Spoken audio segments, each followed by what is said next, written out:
విశ్వవిఖ్యాత నట సార్వభౌమ నందమూరి తారక రామారావు ఈ పేరు వింటేనే ప్రతి తెలుగోడి గుండె గర్వంతో ఉప్పొంగిపోతుంది.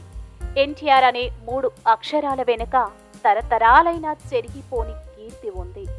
ఆయన్ను తలుచుకుంటే ప్రతి ఒక్కరి మదిలో మెదిలే రూపం వర్ణనాతీతం. ఆయన సినిమాలు అప్పటికి ఇప్పటికీ ఎప్పటికీ అజరామరం.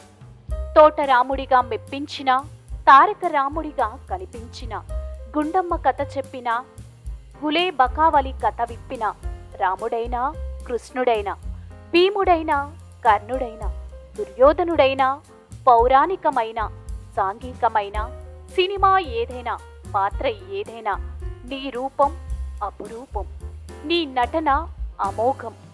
చిన్నప్పుడు టీవీలో యమగోళ సినిమాకి ఎంత గోల చేశామో, లవకుశ చూస్తూ ఎంత మురిసిపోయామో, మాయాబజార్ చూస్తూ ఎంత మైమరిచిపోయామో నీకేం ఎరుకయ్యా, మాకే తెలుసయ్యా.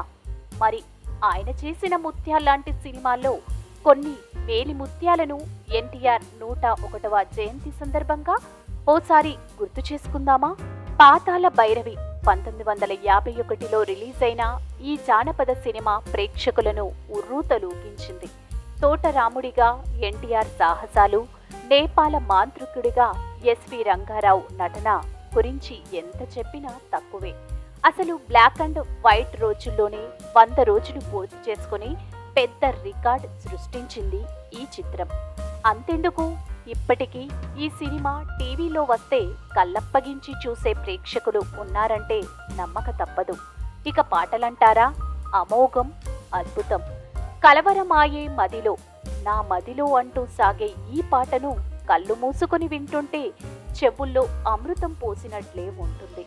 ఎన్టీఆర్ కోసం ఈ సినిమాను 100ల సార్లు చూసినా బోర్ కొట్టే ప్రసక్తే లేదు. ఇప్పటికీ మీరు ఈ సినిమా చూడకపోతే మాత్రం జీవితంలో పెద్ద నేరం చేసినట్లే. ఎన్టీఆర్ సినిమాల్లో ఎప్పటికీ గుర్తుండిపోయే మరుపురాని సాహస గాథ ఈ పాతాళ భైరవి. 1955లో రిలీజ్ అయిన మిస్సమ్మ చిత్రం ఇప్పటికీ ఓ క్లాసిక్ గా ప్రేక్షకుల గుండెల్లో నిలిచిపోయింది. ఇందులో ఎన్టీఆర్, సావిత్రి మధ్య సాగే సంభాషణలు, సన్నివేశాలు చూస్తుంటే అలా చూస్తూ ఉండిపోవాలనిపిస్తుంది.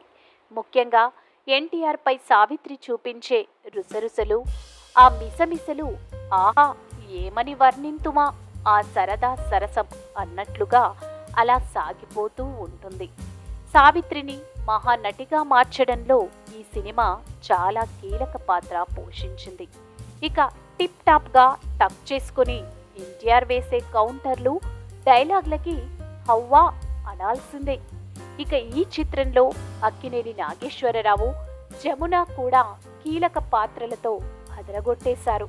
ఇక పాటలంటారా, ఇప్పటికీ రాత్రిపూట మేడపై పడుకొని చెవిలో ఇయర్ ఫోన్స్ పెట్టుకొని ఆకాశంలో నక్షత్రాలు, చందమామను చూస్తూ మిస్సమ్మ సినిమాలో రావోయి చందమామ మా వింతగాథ వినుమా అంటూ సాగే పాట వింటుంటే ఉంటుంది గురు, ఇది చెప్తే తెలిసేది కాదయ్యా, ఓసారి ట్రై చేసి చూడు.